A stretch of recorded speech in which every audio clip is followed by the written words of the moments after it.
When you think of your childhood, what just jumps out at you? What just you can't forget?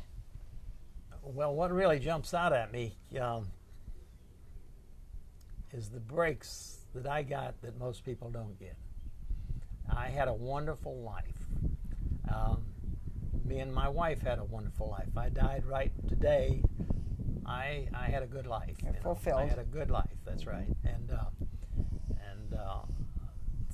so nothing really jumps out at me. I can remember real well staying in New Orleans for Mardi Gras, and I could go down the street and see Mardi Gras. I was very little, and almost lost my arm there in New Orleans. With all of those big floats used to be pulled by mules, and they throwed stuff off the floats. And I'm standing there on the side of the street, and a little airplane, the plastic one, hit me and went, and I grabbed.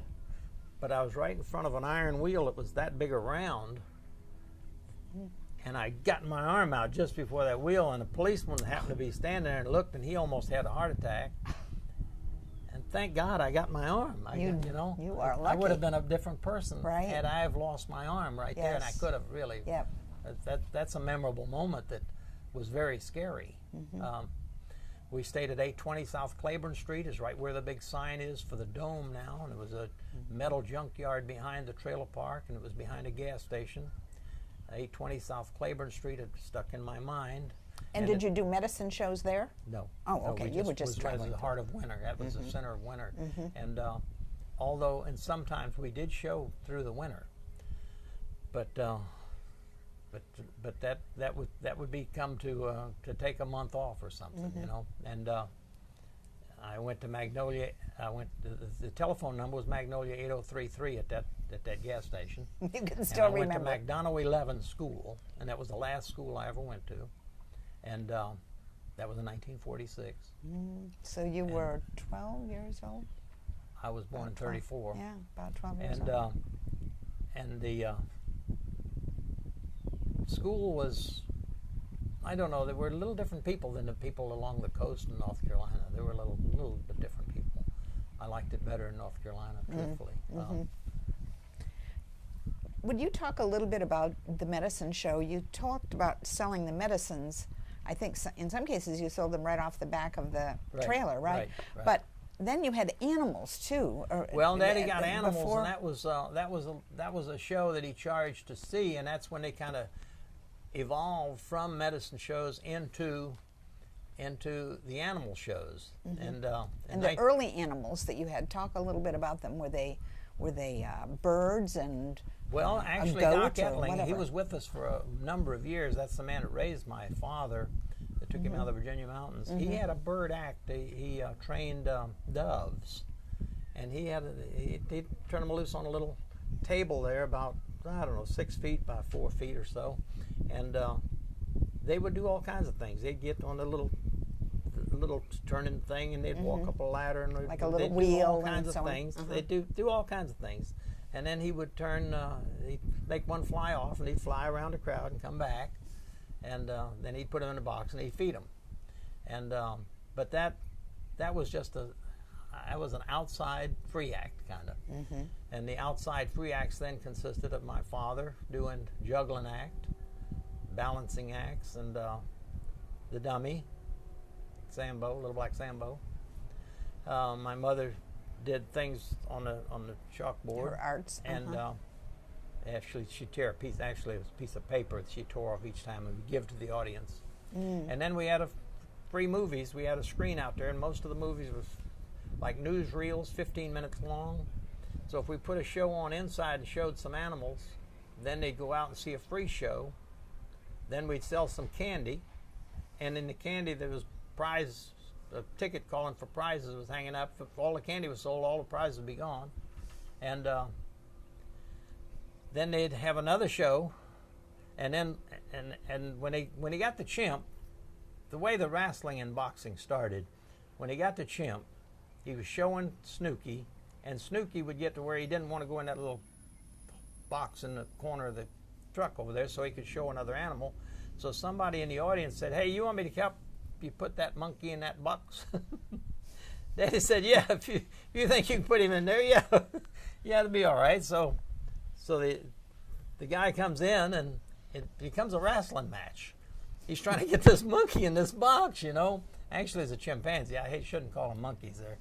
They're man-like apes, and my mother and father did not like. You know the difference between them, of That's course. right. There's a difference, and so it turned out to be a pretty good show. So then they kind of featured that on another show.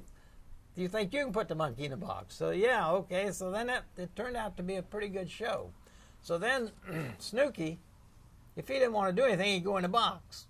Ah, he learned. So then Daddy said, well, okay, this will be a wrestling match. You got to put Snooky's shoulders on the floor. Well, Snooky didn't want nobody putting his shoulders on the floor. So this went on for months and months, and finally Snooky got big enough, he started nipping fingers. So Daddy had to devise a muzzle for him. So then if he didn't really want to do anything, he'd roll over on his back. He finally learned out, hey, they're trying to make me do this. Here, I'll do that. Then he lays on his back, you know. Put his shoulders on the floor without a fight. So then they said, well, you got to sit on Snooky's chest. You got to pin him and sit on his chest. Well, he ain't gonna sit on his chest. He got them 2 back feet. That's good. It's just like that, you know. Right. There ain't no way you're gonna. Spring you ain't no way action. you ain't gonna get him to lay on the floor and sit on him. You ain't gonna do that. So that lasted a long, long time, and the animal learned every trick in the trade and enjoyed it. It was really something. They play rough. They climb up a tree and fall out of a tree from 20 feet up, and do it again and again. It's amazing. Snooky was kind of your buddy, wasn't he? Snooky was, yeah. Yeah. Tell me about that great story that your mother writes about when your dad purchased Snooky, because he had his eye on him, didn't he? We was in New Orleans, and actually we wasn't in New Orleans. We was on a levee outside of New Orleans under the Huey P. Long Bridge, and we wintered on the levee out there. And you needed a new car. Your mother thought that you needed a car. Well, they had car. I remember the car they had. I don't remember exactly. $300 that they had set aside to put toward that new car. Well, anyway, I didn't remember that. I didn't remember that exact part. But we went to town, and this show in a storefront had a chimpanzee, little chimpanzee. Snooky was about that big when they got him. Sit about that high when they got him. He got to be, of course, a lot bigger later. And I remember when Daddy and Bob Russell and me in the back seat, 2-door car, went and got Snooky. And Snooky was in the back seat, he was in the front seat, he was in the back seat, he was in the front seat, he was in the back seat, he was in the front seat. And Daddy brought him home. And me and Snooky got along real well because we were both about the same age, you know. And Daddy then would tie Snooky on a long cow chain because there was nobody around on the levee out there except some people cutting willows and making chairs and things like that. They twist them around and nail them together, wire them together or something. Anyway, they made chairs, made furniture, outside furniture out of them. And Snooky was tied over the levee on the river side to a willow tree, and Daddy was going to town. Daddy and Mama was going to town. They said, "Don't go over the levee. Don't go over there." Well, I did go over there, and when I went over the top of the levee, it was very steep, of course. Well, the levee's made kind of funny. It's made on one side. It comes over, and then there's a flat spot, and that's where we park, and then it goes down. And I went over there, and Snooky's tied down there halfway down, and I fool around, and I get close to the water, and I slide down in the water, holding on to the edge of the bank.